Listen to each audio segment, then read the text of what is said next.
మీరు మీ పనుల్ని పెంచుకుంటూ పోయి మిమ్మల్ని మెరుగుపరుచుకోకపోతే ఏదో ఓ దశలో కుప్పకూలడం ఖాయం.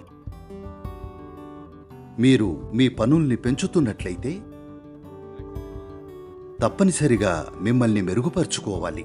పనులనేవి మనం ఎవరో దాని ఫలితంగా ఉండాలి. కానీ దురదృష్టవశాత్తు ఈ లోకంలో ప్రతి ఒక్కరూ ఫలానా రకమైన పని కోసం తాపత్రయపడుతున్నారు. ఫలానా రకమైన ఉద్యోగం కోసమో లేదా ఫలానా రకమైన లైఫ్ స్టైల్ కోసమో చూస్తున్నాను అన్నప్పుడు దానర్థం ఏమిటంటే మీరు ఫలానా పని చేయాలనుకుంటున్నారు.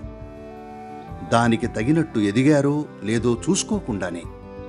కానీ మీరు మీరై ఉన్న ఈ జీవాన్ని మెరుగుపరుచుకుంటే అలా చెయ్యడానికి చాలా మార్గాలున్నాయి. అప్పుడు మీ సామర్థ్యానికి తగినట్టు పనులు వాటంతటవే జరుగుతాయి. కాబట్టి మీ జీవిత లక్ష్యాల కంటే కూడా జీవిత ప్రక్రియకే ఎక్కువ ప్రాధాన్యత ఇచ్చే దిశగా మారాలి. మీరు ప్రక్రియకి ప్రాధాన్యం ఇస్తే, మీరు దానికి అంకితమై ఉంటే సహజంగానే అన్నీ మెరుగవుతాయి.